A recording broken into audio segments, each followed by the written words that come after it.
see big, far and wide.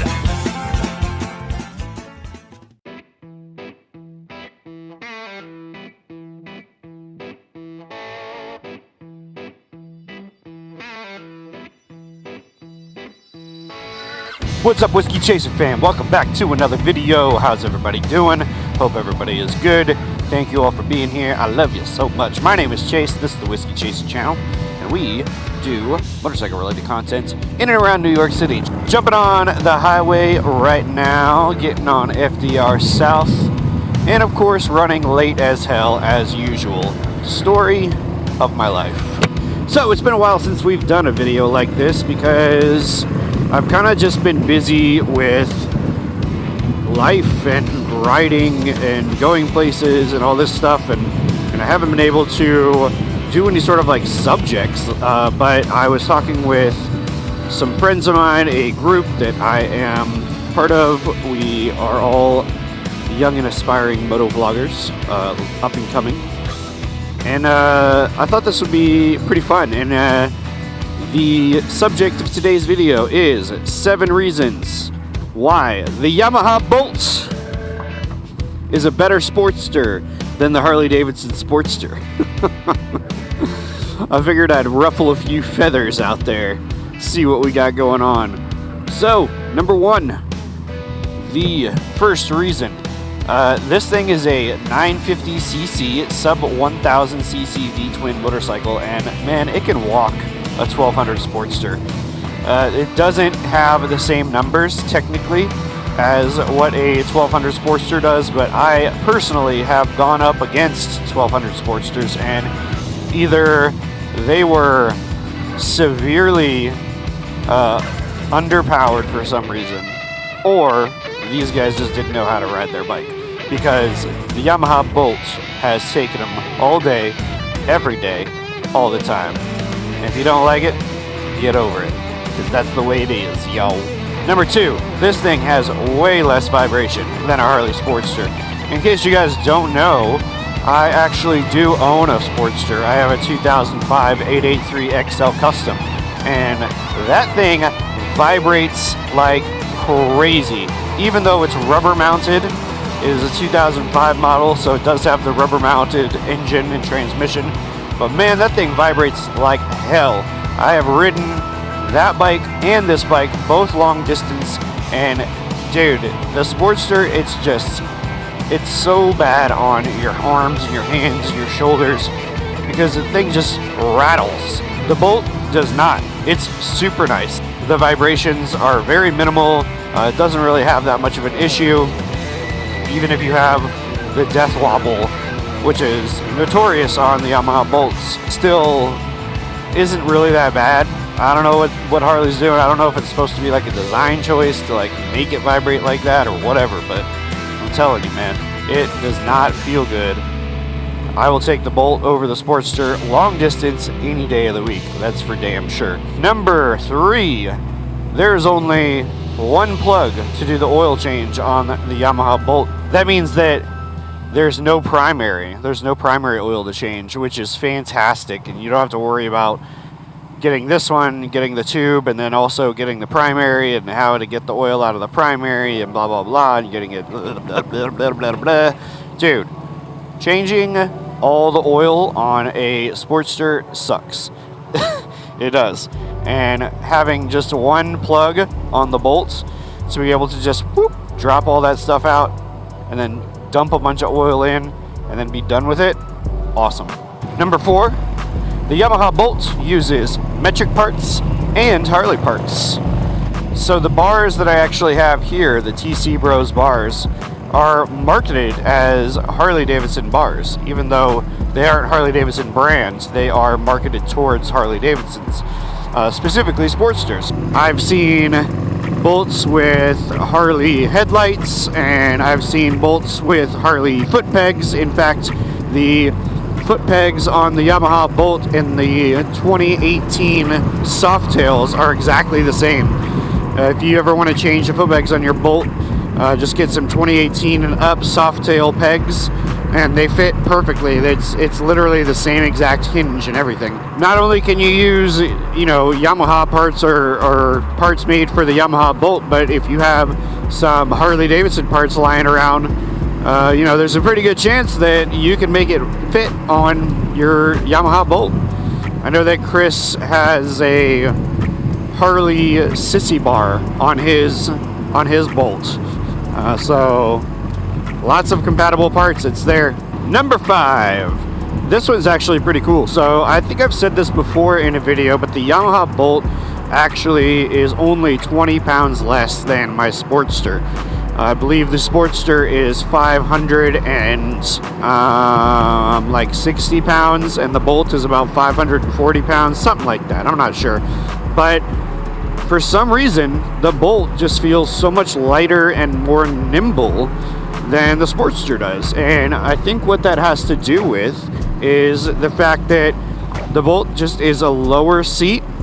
It's only 27.2 inches as opposed to the Sportster, which is a 28.9 inch seat. So you're looking at a pretty good difference there. And it distributes that weight just a little bit more evenly and a little bit more down. The center of balance is a lot lower. Because I'll tell you that throwing this around is a lot easier than throwing that Sportster around. And I've even talked to a couple of guys I know who have Sportsters. They're like, yeah, for some reason this thing just turns like a freaking land yacht.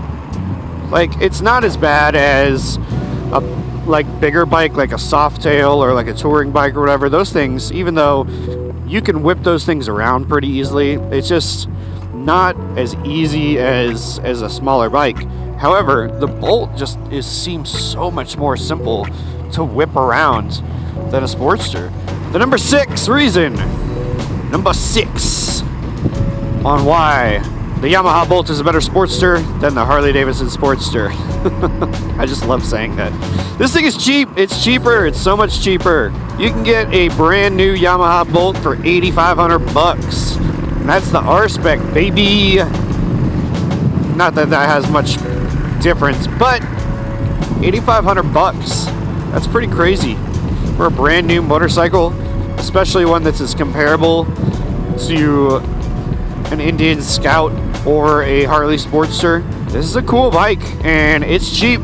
You can probably pick these things up used for about $4,500 to $7,000, ish, depending on the year and condition. I was pretty lucky. I got mine during the pandemic, and the guy who was selling it was having a kid, so he just really needed to get rid of it. So I got a pretty good deal on mine.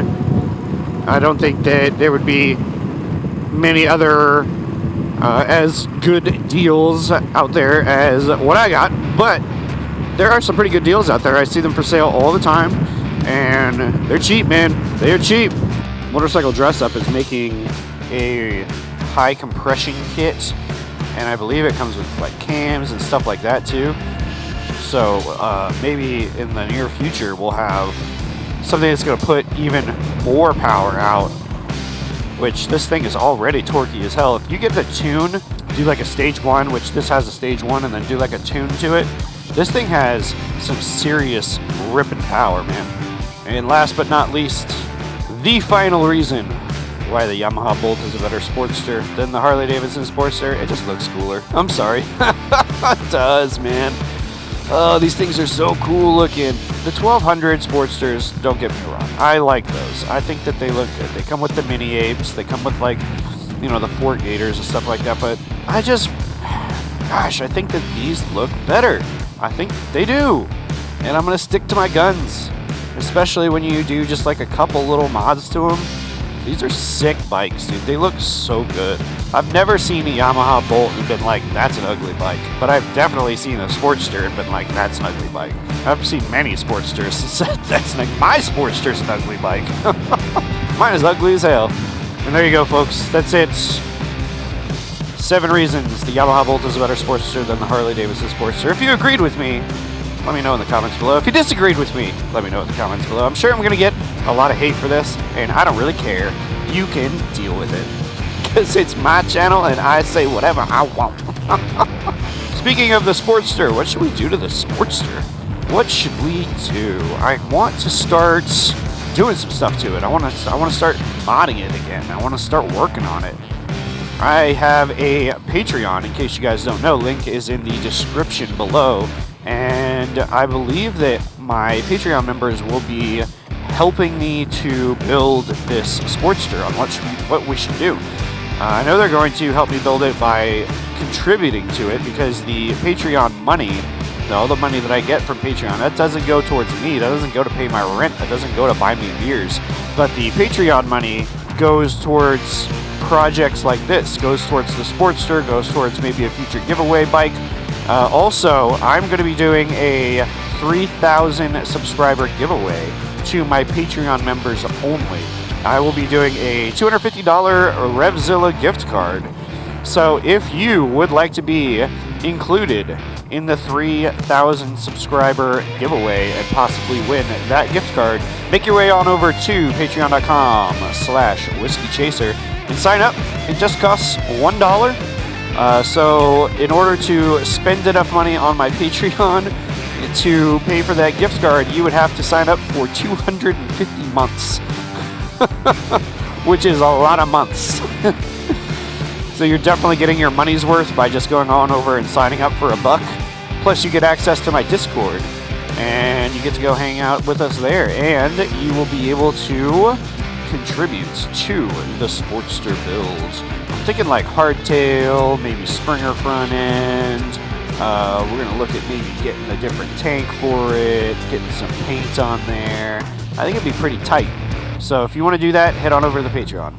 Alright, thank you everybody so much for watching this video, and I hope that you absolutely are livid and furious at my choices of why the Bolt is a better Sportster than a Sportster. I'm never going to get over that. I'm never going to be able to say that without laughing.